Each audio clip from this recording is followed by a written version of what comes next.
Init muna tayo guys ng tubig at nang makapagkape.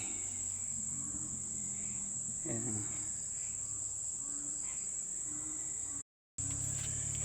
Ayan guys, timpla muna tayo ng kape dahil panigurado mamaya pa tayo makakauwi mga alas 8.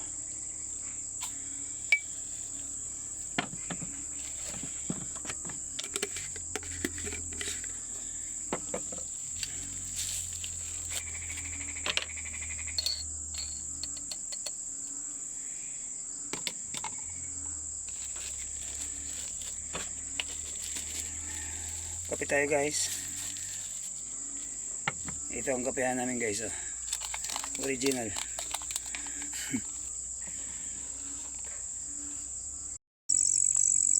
So yan guys, habang nagbabantay tayo sa ating huling, kape muna tayo guys.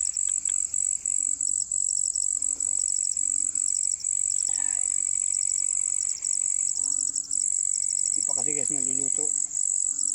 So bantayan natin kasi sayang naman kung iiwan natin guys, mabutas, baka matunaw. Sayang pinagpaguran natin. So bantayan natin guys hanggang alas 8 ng gabi.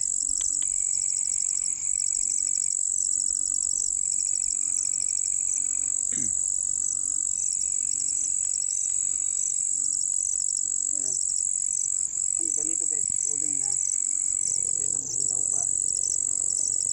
Yung mga gilid-gilid hilaw pa. Yung natagalan pa.